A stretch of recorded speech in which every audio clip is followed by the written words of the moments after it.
Welcome to the Bodacious Women in Cannabis podcast, the show where the bold and brilliant women cannabis business leaders share their journey and their expertise. Here's your host, Susan Burns. Hello, this is your podcast host, Susan Burns. As a cannabis lawyer by profession, nothing delights me more than showcasing bodacious women in this very fascinating industry. Today, we have the pleasure of talking with Alison Farrell, and Allison is a co-founder and CEO of Red Moon, a company that's headquartered in San Francisco, California. And they brought us the very first period-friendly product, I think. Allison, welcome. Hi, thank you for having me. Yeah. So tell us a little bit about Red Moon and its mission and the products that you have or product. Sure, yeah. I founded Red Moon after many years struggling with endometriosis. And after my second surgery, I used cannabis actually by my doctor's referral to get through the pain without taking heavy drugs.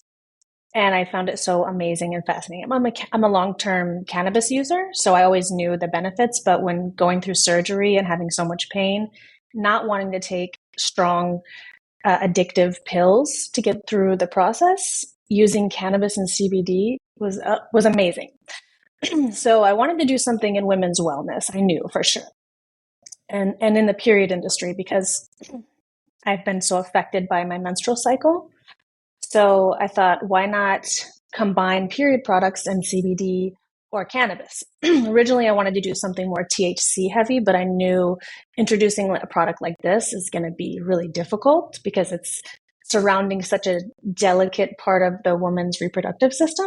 So I developed the first menstrual pad that's infused with CBD. It's been very exciting. Yeah, that is exciting. So it's your own personal story, like many of us that come to cannabis with a personal interest, and I guess that's probably true of other industries as well. How long ago did you actually start your company?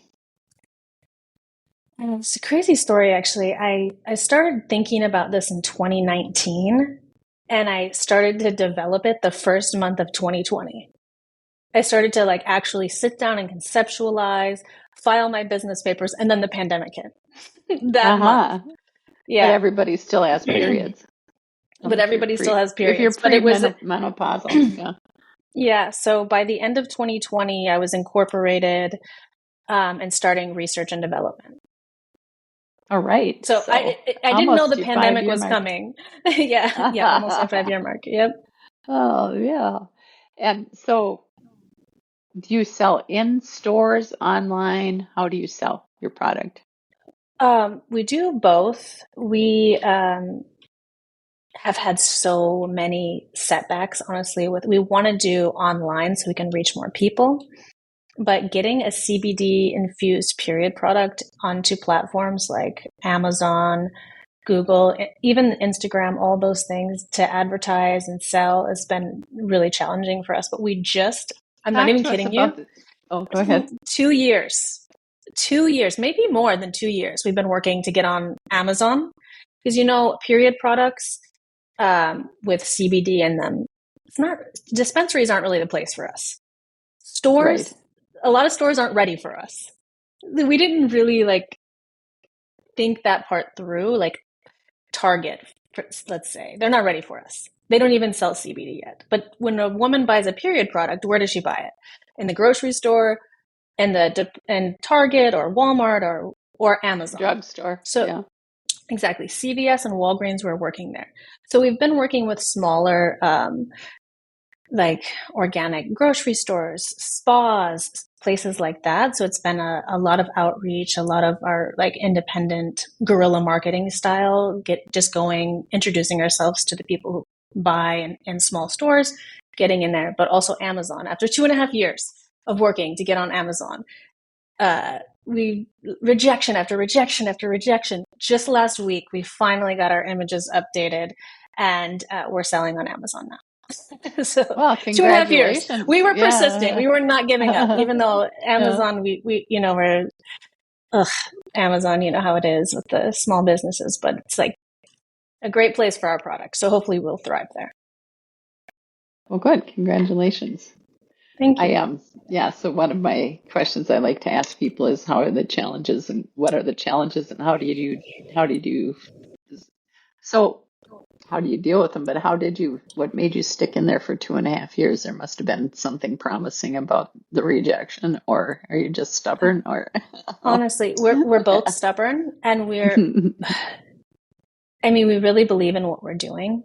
We want to help women. We want to bring this product to more women. We want to have, we know it's a good product.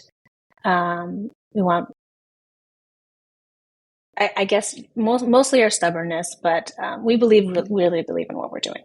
Really believe in what we're doing. So we just kept going. Sounds nice if you say sounds nice if you say persistence. I was being a little tongue in cheek there, but yeah, I know it takes a lot. It is. You know what? Actually, at the end of last year, we both, because it literally 9 months, my co-founder was working on. I worked on it first, then she took over, and at the end of last year, we were like, we give up. We give up. Like Amazon, we're gonna stop. We're not doing anymore. And we did. We were like, let's pivot. Let's do something else. Let's try a new idea, And then I just went back on maybe like a month ago and started working on it. Uploaded our images, and then suddenly they just appeared after we've been rejected so many times. Suddenly they just like appeared, and it's live. So we're like, oh my god. Is it because you decided you didn't want them and they couldn't take it? Yeah, maybe we gave up completely, and then we're like, oh, let's try it. Let's just see what happens. Oh, come on. What do you think? So what are people saying about your product, and how are you gauging customer reaction and what they like, what they don't like, and have you had any changes in your product development, like as you've gone along based on feedback from customers, or did No, you once you developed it because you were a customer already? Yeah, I think we've had, I think it's different for every woman, but we've had mostly amazing reviews. Women love the product. It does help with discomfort, but again, it's not like taking an ibuprofen. Like people are going to expect like, oh, you wear the pad, you're going to have amazing, you're never going to have period pain again. No, but it does help. It does calm. It does soothe. We get a lot of positive feedback, and we get some women that say it didn't do anything. So it's mostly positive, and some women say, oh, I didn't get a result. We've found that too. Using it over time also helps get more out of it. So if you use it, why do you think that is? I think how does it actually work? Because it's on a pad. Yeah, it's the same topical. So like, how does a patch work when you put it on your skin, right? Like how does that work? Your skin absorbs it, right? Well, I don't know if many women don't know this, but your vaginal skin is actually 10 times more permeable than your other skin. So it absorbs 10 times at the higher rate. So you will get a higher benefit from having the CBD absorbed there versus like you put a patch on your stomach. It's not going to absorb as much. But it's the same concept of a patch. Okay. Except for you're patching your vagina. Okay. And the CBD helps to diminish the pain and discomfort. Yeah, CBD is anti-inflammatory. A lot of the receptors are in the vaginal canal as well, the endocannabinoid receptors. So you get more benefit from having it there as well. So there's a lot of benefits to it. Okay. And then back to the question that I asked, why do you think it works better if you take it over a period of time? Like does it interact with the endocannabinoids receptors somehow, or? Yeah. I think because you're getting more absorption over time. So if you use it for 2 or 3 days, you use it for 2 or 3 periods, you're gonna see better results versus Okay. just wearing it for an hour and then saying, "Oh, this didn't work." Oh, that I can see. Yeah. Okay. Any other challenges that you had? You said that you have a partner, a co-founder. So how's that relationship and any challenges there? And if so, how do you work through them? A lot of questions at once, I but don't have a great relationship. No issues between us. We've worked really well together. I think our biggest challenge has just been the fact that it's a CBD product and a period product, and finding our place has been harder. Because again, a lot of stores aren't ready for a period product that has CBD in it. And then online platforms just don't know the algorithm has not known how to place us when we do advertising. So it's like we okay. get a lot of rejection. And another piece that's been difficult is educating. I didn't know how little women knew about their vaginas and their periods until I started this company. You would be surprised how many women don't know that for example, their vagina is 10 times more permeable than any other skin on their body. There's just so many things that women don't know about their own bodies. Yeah, So and how would we know? How would you know? there's a I mean, nobody huge, teaches you. yeah, and there's a huge disparity of women who just don't know. They don't know that if you like certain period products, if you're like, for example, tampons, a lot of women don't know that every time you use a tampon, microfibers get left behind in your vagina. It doesn't matter if it's organic or not. Every time you use a tampon, microfibers are getting left behind in your vagina. Not a lot of women know that, actually. I And didn't know so that. you're absorbing that into your body. So if you're using non-organic, you're really doing a high risk with the most sensitive, permeable part of your body. Which is why I think, and this is just a speculation, we're seeing such an increase of issues with reproductive systems in women. And there's very little research to date on what's causing fibroids and endometriosis and all this stuff. Well, women have been inserting polyester into their vagina for more than 30 years. And And what's polyester chlorine, made from? What's polyester made from? synthetic materials. I think it's oil-based, isn't it? And chlorine. They also bleach Mm-hmm. it with chlorine. And so Mm-hmm. even if you're wearing a pad, you're still putting this chemical on the most sensitive part of your body and expecting there not to be some reaction. There's going to be a reaction, especially over time, because you use it. Our periods, most women have them for 30 years of their lives or more, every More, I single would say. month. So it's crazy. So a huge part of it's been education too, educating women on their bodies. Well, that makes sense to me because there is an education on our bodies. So how would we know? I mean, I've been through the whole gamut, and I didn't know what you just said about the fibers. And I'm sure that Yeah. the tampon companies don't want us to know. No, No, they're so not advertising it. they're not But you pushing can the do a Google. publication of You can do a women's quick. education. Yeah, you can do a quick Google search and find that out for yourself. Yeah, but what would make you think of that? I would never have thought, Yeah, oh, I wonder exactly. if it leaves little microfibers in my body, like that, Yeah, even all the skin products with the little beaded things that, oh, you're polluting the world. Oh, I didn't know that. I yeah, mean, yeah. there are a lot You of don't think things about it. You don't think hmm about it. you're just going through life trying to get along. Yeah. So good for you. I think that's great. That you're educating too. Um, are you do you do a lot of outreach? Well, podcast is a good platform for you, but how do you get the word out? Through blogs, through online. We're just working on a partnership with period.org. Have you heard of them? I It's a very haven't. large organization.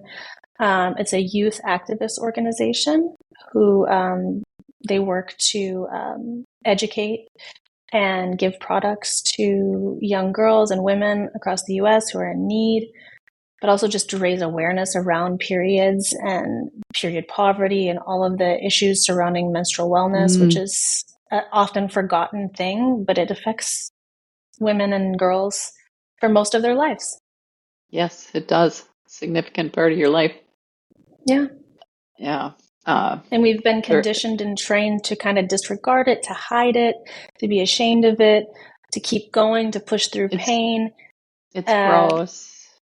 Yeah. And historically, like, women were meant to rest, to rejuvenate, to work with the cycles of their bodies, with nature. But now we're like, you have to perform, you have to swallow it. If you're in pain, take a pill, go to work, keep putting a smile on your face. And I think it's a negative thing in society, because the menstrual cycle is such a big part of femininity.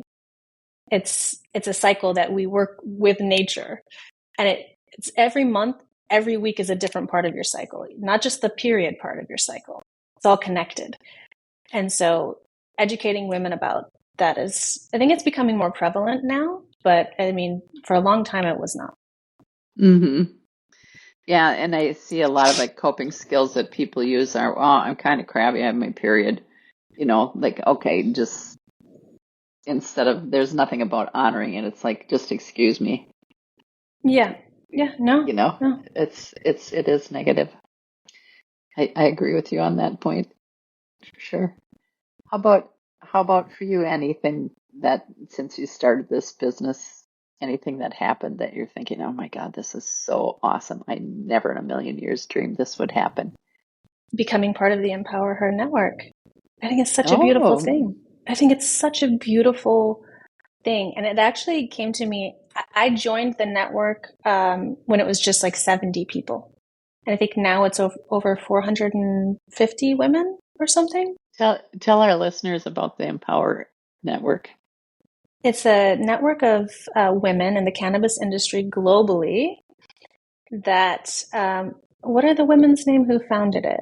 The two women. The only one I remember that sticks in my brain because I've communicated with her is Heidi Whitman. Heidi and, oh gosh. But two women that founded this amazing network. I joined when it was 70 women. And again, now it's over 450 women globally, all different levels in the industry, CEOs, lawyers, marketing, growers, everything. And retailers. It's such an amazing network of women to watch it grow from 70 to so many in just a few months. It's amazing. I think it's really powerful, and I can't wait to see what comes out of all the connecting that's going on. And this is one of them. That's great. Yeah. Yes, it is. That's been fabulous. Yeah. I was go ahead. I was just saying it's been just beautiful to watch it grow and evolve and see women connecting in different ways and coming up with ideas and on how to grow their own businesses or just to connect with each other. It's been beautiful. Very beautiful to watch. It's a great resource and support and fun. Yeah. I think. I went to London. I want to look up her name real quick because I went to London. Becca is the other woman. Yes. And I have a friend from Spain who was helping me with the CBD development. I said, hey, like, I'm going to London. I'd love to, do you have any connections there? I'd love to meet with anybody in the industry just to have coffee or whatever and just to connect. And he connected me with Becca on LinkedIn, and I wrote her, and I didn't hear from her the whole time I was in London. So I was like, oh, that's a bummer, but I completely forgot about it. And then like 2 or 3 months later, she wrote me and was like, hey, like, I'd love to chat with you. And then we jumped on a Zoom call and she told me about this network, but also like just to hear her story of everything she's been through and she struggles with. She had like, I think some sort of lung cancer, and also she has endometriosis and issues with her body. And I was just like, her story is so beautiful and amazing. So it was like a surprise connection that came way after I was supposed to be in London. Maybe I can coax Becca into coming on and telling us her story too. Her story is phenomenal. She's such a strong woman, and she started this actually with Heidi. Yeah. Yeah. Cool. So, speaking of strong women, you have to be strong to have come this far in your business. And I want to know what makes you, as do our listeners, what makes you uniquely bodacious? I would say in this, turning my pain into passion and power. It's endometriosis is something that I still struggle with every day.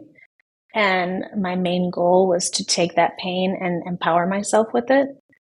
And so I think I'm doing Well, thank you for doing that. that. Yeah.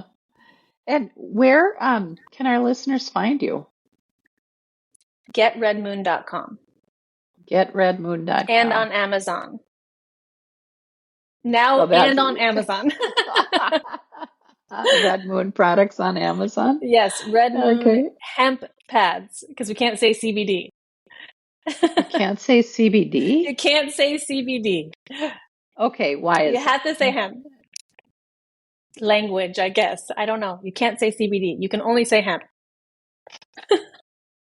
So Okay. stupid. Oh, I suppose because CBD, you can derive it from the marijuana side of cannabis as well as from the hemp side. So I could get it because they don't want to be anything It's silly. federally It's illegal. Yeah, semantics. it's It's all semantics, silly. yeah. The whole thing is silly. But anyway, that's how we are right now. Um, okay. So getredmoon.com, free shipping to Amazon Prime members. Yes. Yes, And exactly. Free shipping to our, if you buy directly from us, it's free shipping as well. okay, cool. Yeah. And then how about social media? Are you on social? Can we follow you? Yes, Red Moon period on Instagram. And I think it's Get Red Moon all of our links are on our website on getredmoon.com. Okay. But on All right. Instagram, it's Red Moon period. Okay, awesome. Great name. Thank you so much for making time to talk with us today. Yes, thank you for having me.